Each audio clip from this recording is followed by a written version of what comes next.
Esta es la historia de los 3 momentos que me llevaron al catolicismo. El primero fue la propia Biblia. Como protestante, me habían enseñado que solo la Escritura era la máxima autoridad, sola Escritura. La Biblia es la palabra de Dios, no se necesita nada más. Pero una noche hice una pregunta que nunca antes se me había ocurrido, y es, ¿dónde dice eso la Biblia? ¿Dónde en las Escrituras se afirma que solo la Escritura es la única e infalible autoridad? Lo busqué y no pude encontrarlo. El argumento se refutaba a sí mismo.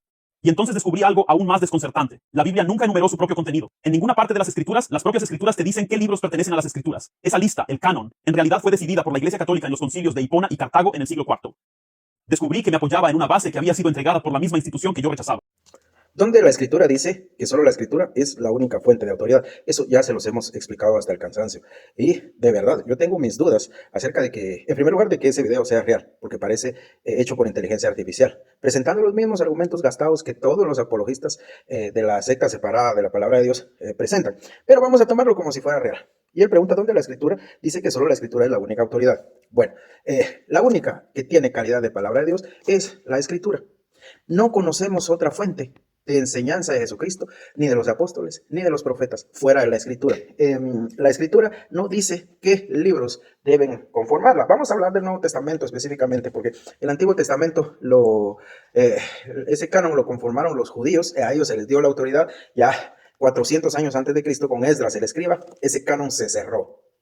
Vamos al Nuevo Testamento, que es ahí donde tienen el conflicto, los amigos separados de la palabra de Dios. El Nuevo Testamento mismo nos brinda pruebas internas acerca de los documentos que lo conforman.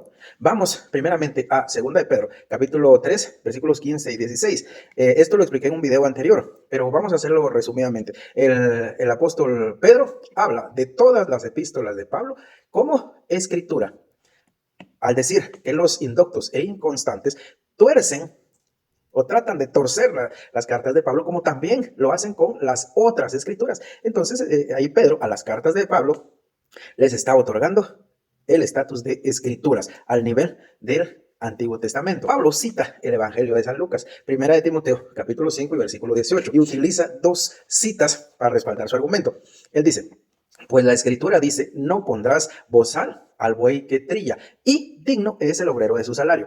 Aquí está usando estas dos expresiones y él hace una conexión. Miren, la primera frase viene de Deuteronomio 25:4 y la segunda frase, digno es el obrero de su salario, no está en el Antiguo Testamento, sino que es una cita exacta de las palabras de nuestro Señor Jesucristo registradas en Lucas 10:7. Pablo introduce ambas frases bajo el título La Escritura. Entonces, Pablo le está dando calidad de escritura, de palabra de Dios, igual al Antiguo Testamento, al Evangelio de San Lucas, en la primera carta a los Corintios, en el capítulo 11, a partir del versículo 23. Mire, el apóstol Pablo dice, yo recibí del Señor. Esta expresión le está dando calidad de palabra de Dios a lo que él va a citar. Dice, yo recibí del Señor lo que antes también os he enseñado, que el Señor Jesús, la noche que fue entregado, tomó pan. Y miren, ahí él sigue citando. Él sigue de manera literal citando el Evangelio de San Lucas. ¿Y por qué digo que cita exactamente el Evangelio de San Lucas? Porque al final del versículo 25 dice, haced esto todas las veces que la bebiereis en memoria de mí. Esta expresión, en memoria de mí, solo se encuentra en el Evangelio de San Lucas. Fíjese. Entonces, en la Biblia no va a encontrar un versículo o un capítulo que diga qué documentos deben conformar el Nuevo Testamento.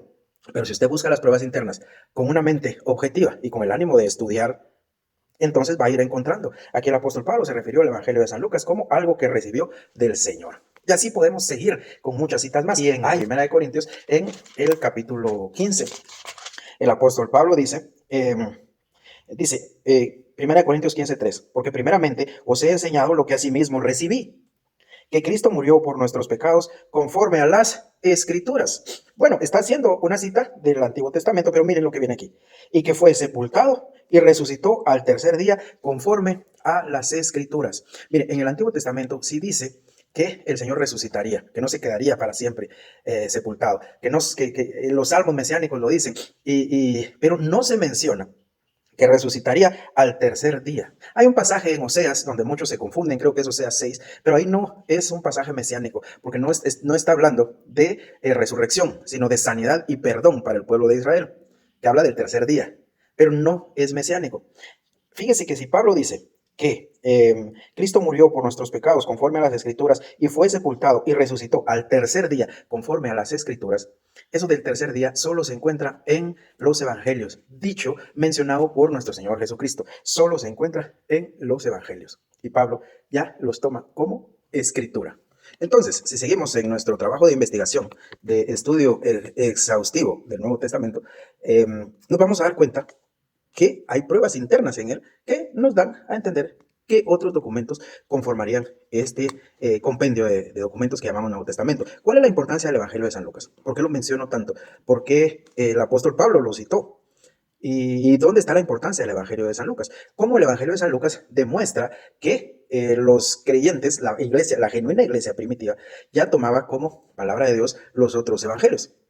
Miremos en el Evangelio de San Lucas, capítulo 1 y versículo, leamos el 1 y el 2. Dice, puesto que ya muchos han tratado de poner en orden la historia de las cosas que entre nosotros han sido ciertísimas, tal como nos lo enseñaron los que desde el principio lo vieron con sus ojos y fueron ministros de la palabra. Lucas está diciendo que él escribe a partir de lo que le enseñaron. ¿Quiénes? Los que desde el principio vieron con sus ojos los acontecimientos. Miren, no se necesita ser un genio aquí para darse cuenta que Lucas, cuando escribió el evangelio que lleva su nombre, consultó a aquellos que fueron testigos oculares de los acontecimientos. Y no se necesita ser un genio para darse cuenta que consultó especialmente el evangelio de Marcos, que en realidad es el evangelio del apóstol Pedro, y el evangelio de San Mateo. No se necesita ser un genio para eso. No se necesita ser un genio para llegar a la conclusión de que el doctor Lucas tuvo en sus manos los documentos que llamamos Evangelio de Marcos y Evangelio de Mateo. Porque hay pasajes, hay relatos en estos tres evangelios, por eso se les llama sinópticos. Hay relatos que son casi idénticos, o idénticos pues. Y Lucas está diciendo que lo que él nos va a presentar aquí, que en realidad los eruditos dicen que el Evangelio de San Lucas y el libro de los Hechos son un solo documento. Y yo lo creo así. Y Lucas está diciendo que esto él lo recibió, se lo enseñaron los testigos oculares. ¿Qué le parece? Y podemos así seguir buscando y seguro que vamos a encontrar citas y citas que nos demuestran que los mismos escritores del Nuevo Testamento tenían los documentos de los otros escritores. Mire, le voy a dejar una pequeña tarea. Vaya por favor a la carta de Judas, en el capítulo 1, lea los versículos 17 y 18 y compárelos con segunda de Pedro 3:3. Hágalo usted. Esa tarea le voy a dejar. ¿Por qué le digo todo esto? Mire, esto lo que nos da a entender, lo que nos demuestra, es que los escritos del Nuevo Testamento circulaban entre congregaciones. Había todavía muchos testigos oculares de los acontecimientos. Y cuando escuchaban la lectura de estos documentos, ellos daban fe. Ellos decían, sí, esto sucedió así porque yo lo viví, porque yo estuve ahí. Así se lo dice el apóstol Pablo a los Corintios en el capítulo 15. Dice que el Señor resucitado apareció a más de 500. Y se lo dice así, de los cuales muchos viven todavía y otros ya no. Pero muchos hay que son testigos oculares y pueden dar fe de lo que él escribió. Entonces, mire, lea Colosenses 4:16. Ahí dice que Pablo manda que los documentos que él escribió circulen entre congregaciones. Él dice, cuando esta carta, la de los Colosenses, haya sido leída entre vosotros, hagan que también se lea en la iglesia de los laodicenses y que la de la Odisea la leáis también vosotros. O sea, ¿qué está diciendo? Esta carta, después de que la lean aquí, que sea leída en otra congregación. Y la que está en esa otra congregación, que sea leída aquí. Acerca de la carta a los laodicenses, no tengo tiempo para explicarlo ahorita, pero es la carta a Filemón. Ahí vea usted el contexto. Eso lo expliqué en otro video. La importancia del nombre Arquipo, que usted lo va a encontrar en la carta a Filemón. Pero bueno, lo que quiero decirle es que estos señores no inventaron el agua azucarada. La misma escritura nos da pruebas internas de qué documentos deben o debían conformar el Nuevo Testamento. Fíjese que tan solo 40 años después de que muere el último de los apóstoles, 40 años después de que termina la era apostólica, hay un hombre a quien le dicen el hereje. Su nombre es Marción de Sinope. Este hombre sí era un hereje, era antisemita, pero fíjese que él ya presentó un canon con casi todas las cartas de Pablo. Tiene 10 cartas de Pablo, el canon que Marción el hereje presentó, y el Evangelio de San Lucas. Y eso que era un hereje antisemita, torciendo las escrituras, pero él ya tenía esas escrituras. ¿Qué le parece? Y si eso era un hereje, imagínese ahora la iglesia verdadera. El canon de Marción, que yo le invito a que usted investigue, o tal vez podemos hacer un video posterior acerca de él, de la importancia que tiene el canon que él presentó. Fíjese que él puso, digamos, los cimientos para que la iglesia genuina de nuestro Señor Jesucristo comenzara ya, desde 40 años después, nada más. Eso equivale a 1986 para acá. Es bien reciente, digamos, poniéndolo en un contexto actual, a que la iglesia ya comenzara a formular un canon, sin necesidad de ninguna secta romana, sin necesidad de ningún San Damaso, sin necesidad de ninguna secta usurpadora. Entonces, la misma escritura nos da pruebas internas de qué documentos deben conformar. Hay muchísimas citas más, lo que no tengo es tiempo, pero aquí se los dejo. Que el Señor les bendiga.